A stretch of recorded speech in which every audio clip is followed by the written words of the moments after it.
So most of you know I put the hot racing oil-filled shocks on my Jeep. Now in this video I'm going to compare the flex and everything before flex blades and after with those shocks. So it's already picked up the rear, I'm sure. I'll go the opposite direction too, but this is a bit of a lean test.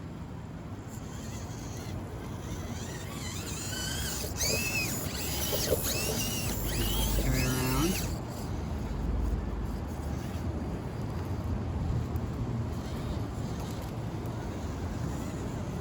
And since you can't really see the flex, I'm going to do this. And you'll see when that rear tire comes up. Right about there. So that's about the maximum flex. Now let's do a couple little lines here where we can really get the axles moving around. Here we go. Again, this is before flex blades, just HR oil shocks.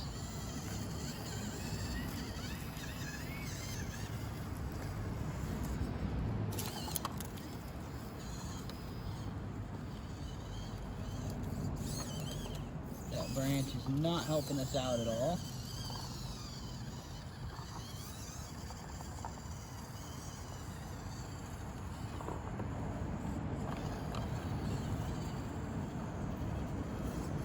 It's still climbing with it though.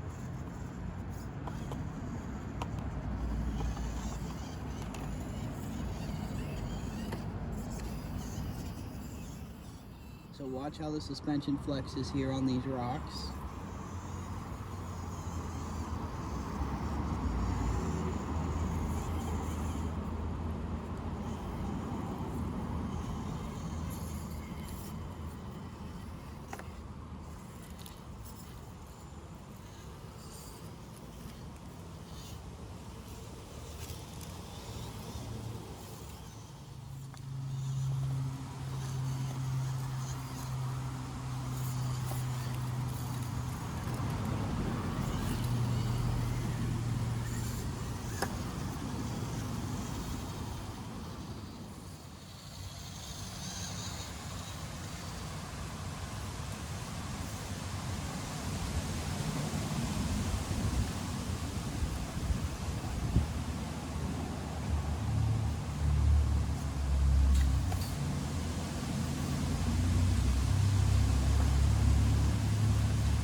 So that's it for without the flex blades. Now I'm going to install them and we'll take the same line and see how it does from there. Alright, so I've got the flex blades installed and they're pretty easy to put on here. You just use the included screw and it goes where the shock used to mount, and then you mount the shock to it and it gives you just a little bit of drop.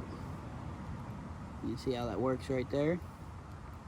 Same on the front, but I did notice with the stock housing the shock actually hit the knuckle, so might not be the greatest on stock. I can't confirm. Maybe someone who's tried it on a stock axle can. I didn't do it because it was hitting. So yeah, they mount up pretty easily, and then on top of that I have the shock towers, and they move the shocks out so they match with the flex blade. You can see them there, as well as have lots of different positions to mount your shocks. So those are pretty cool. The only issue is if you have just the flex blades, you'll actually lean the shocks in this way. And then if you have just these, the shocks will be leaning this way. So Mofo RC, you should make a set of these that actually mount inside the frame as if it was the stock mount. And that would be great. You could adjust your shocks without needing the flex blade or anything if people want just that. So yeah, I'm gonna put the tires back on and we'll just do a quick little run on the same spot that I just went on, and I'll leave it up to you all if you want them for your rig, if they'll be right for it. Go ahead and pick them up. I'll link them down in the description below if I can. So same as before, we're gonna try the flex out on this first and see how it does with the lean. And the flex blade offloaded. That's one of the cons to a suspension like this. Once you get leaning enough, that spot with no sort of resistance will just kind of kick out.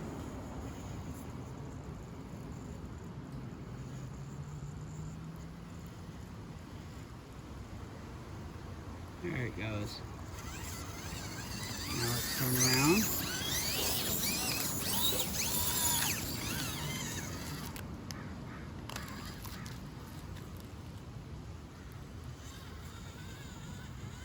That's not too bad at all. And so y'all can see the flex.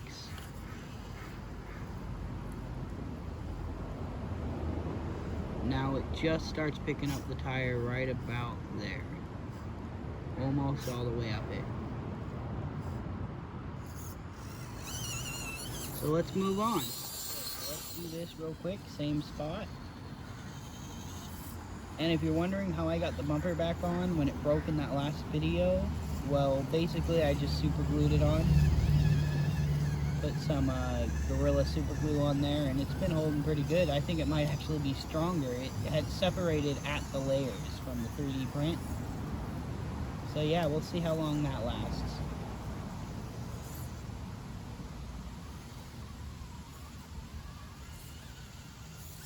Oh, so far it's doing pretty good with the flex blades.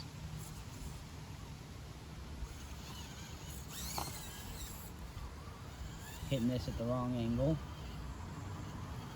There it goes.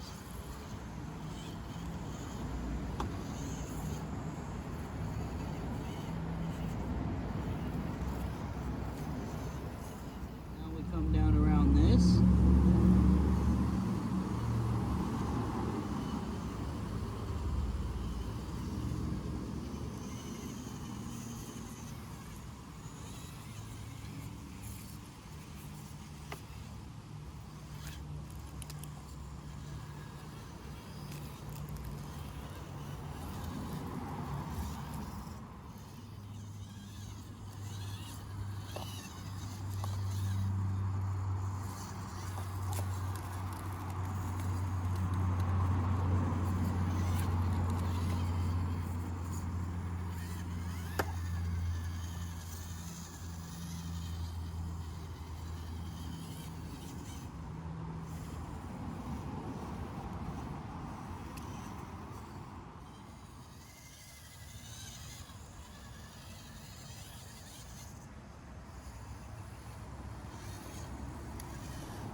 So that's it for this video. I hope this helps someone out there who's looking into either getting more flex or just shock mods in general.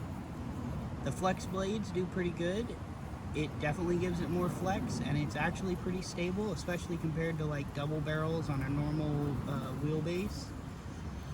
So yeah, as always, feel free to like the video if you enjoyed it. It really helps the channel out. And also be sure to subscribe if you haven't. That also really helps the channel out, and it's also free. So yeah, I'll see y'all in the next one. TTFN.